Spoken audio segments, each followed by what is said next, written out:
So mga tol, matapos pong i-announce ng 3-150 times loss bumo ng Kameda Promotion na pumirma na sa kanila ng kontrata si former 3 Division World Champion General Casimero, sumabog naman po ang balita kagabi lang na pumirma na din po ng co-promotion contract itong si Luis Neri sa Kameda Promotion. Sinabi po sa post ng 3-150 times loss bumo na finally, opisyal na nilang ina-announce na nakapirma na ng kontrata si Luis Neri sa kanila. So iisang promotion na nga po si Casimero at Luis Neri at sa future mukhang matutuloy na ang kanilang sagupaan. Pero sa ngayon mga tol, mukhang hindi pa sila ipagtatapat ng promoter dahil binanggit ng promotion na hinahanapan pa nila ng kalaban si Luis Neri at Casimero. So lalaban lang po sa iisang event si Neri at Casimero sa unang laban nila sa promotion. Pero pagdating kay Casimero mga tol, gigil na itong makaharap si Neri. Sa katunayan, muli nga pong bumanat si Casimero kay Neri at sinabing kumakabog-kabog na daw ang puso ngayon ni Neri. Balitang balita daw kasi silang dalawa ngayon sa Japan.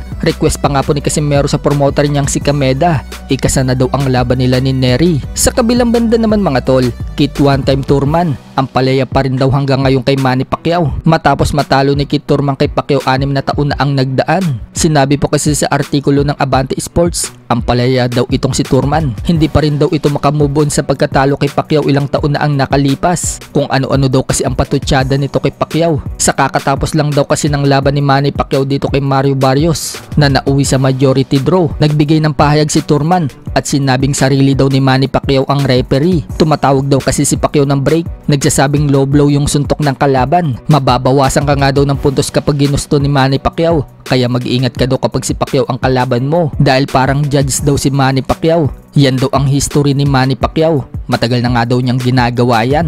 Sinabi din ni Turman mga tol na nais daw niya makarimat si Manny Pacquiao. Gusto daw niya muling bumalik sa arena at labanan si Pacquiao. Kaso yun lang mga tol, sa 154 pounds na lumalaban itong si Turman at may inaayos na itong laban kontra dito kay WBC Interim Super Welterweight Champion Virgil Ortiz na balak ganapin sa buwan ng October. Sa ibang banda naman mga tol, dahil isang buwan na lang pumahigit, laban na ni Canelo Alvarez at Terence Crawford para sa Undisputed Super Middleweight World Championship. Susubukan po ni Crawford na baklasin ang mga titulo ni Canelo.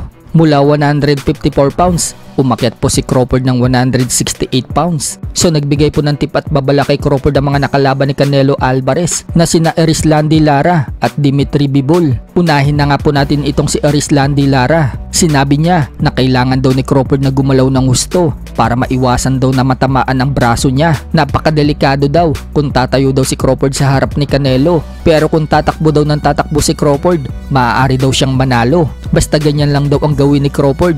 Gamitin daw nito ang paa niya para makatakbo at manalo dito kay Canelo. Habang si Dimitri Bivol, sinabing kailangan daw ni Crawford na maraming skills at kailangan daw ma-adapt ni Crawford ang mentally para makaya daw nito ang power at pressure ng 168 pounder.